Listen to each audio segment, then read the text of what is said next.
Ya, terima kasih Anda masih bersama kami di Hot Economy dan kembali kita lanjutkan dialog kita bersama Pak Iwan dan juga Pak Andri.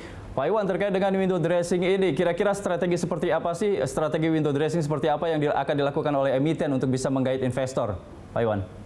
Ya, tentunya kita harus melihat fundamental daripada perusahaan-perusahaan yang di Indonesia ini.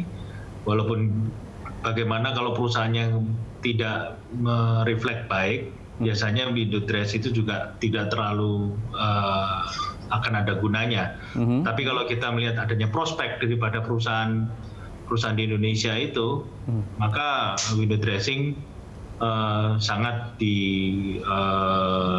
berpengaruh terhadap investor di situ. Dari emiten yang dimiliki oleh Pak Iwan sendiri, seperti apa nanti strateginya di window dressing nanti? Kami melihat market aja yang memutuskan di situ. Apa kira-kira, saya ke Pak Andri, apa kira-kira yang harus diwaspadai oleh investor, Pak Andri, ketika banyak emiten yang melakukan window dressing?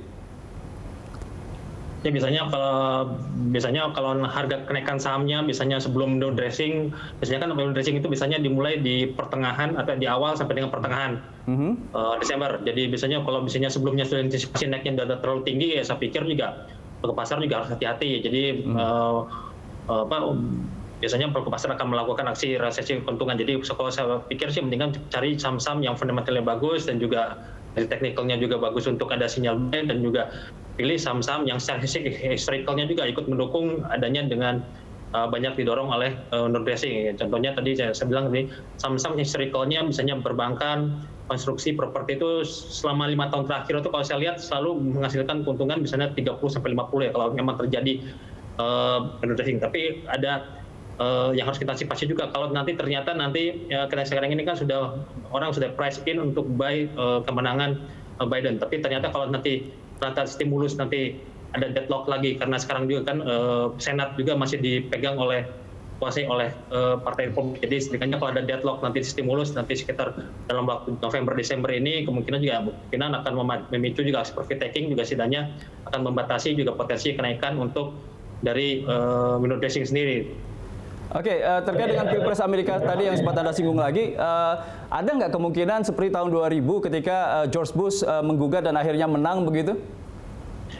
Ya kalau dilihat sih peluangnya kalau saya lihat agak berat ya untuk Donald Trump. Karena kan kalau kita lihat dulu waktu tahun 2000 kan sebenarnya George Bush kan agak terbantu oleh adiknya sendiri yang sebagai gubernur di Florida. Jadi mungkin ini kondisinya agak berbeda. Mungkin juga kalau lihat bukti-bukti yang mendukung adanya kecurangan Joe Biden, kalau saya lihat belum oleh pelaku pasar, kalau saya lihat dan juga saya baca-baca tidak terlihat ya. Jadi kalau saya lihat ini cuma kertas-kertas saja yang mungkin konsensi hitungan untuk bargaining nanti untuk di Senat dan juga Kongres untuk dari pihak Donald Trump sebagai dari Republik juga untuk nanti ke stimulus nanti terhadap juga Partai Demokrat ya. Oke, artinya Pilpres Amerika Serikat ini masih akan tetap menjadi sentimen positif untuk IHSG kita begitu ya.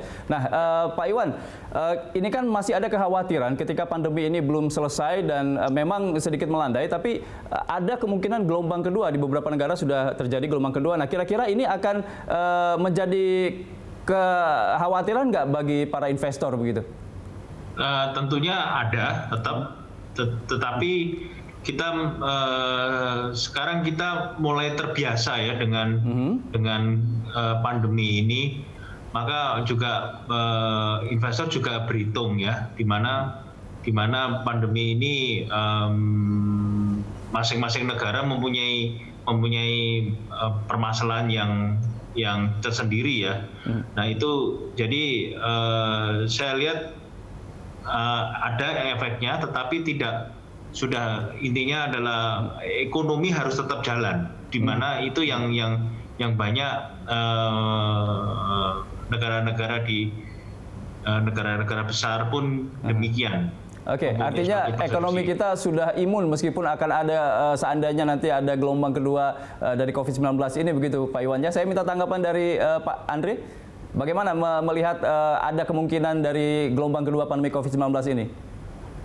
Ya sama seperti juga tadi yang sempat dibicarakan oleh Pak Iwan juga, tapi yang saya pikir juga mungkin kita juga sudah terbiasa dengan new normal ini ya. Tapi emang tetap ada kekhawatiran karena kalau dilihat memang karakternya beda. Kalau di Amerika dan juga di Eropa sendiri karena ada sekarang udah masuk ke musim dingin ya, ke winter. Jadi istilahnya ini kita kan karena tidak musim dingin, jadi istilahnya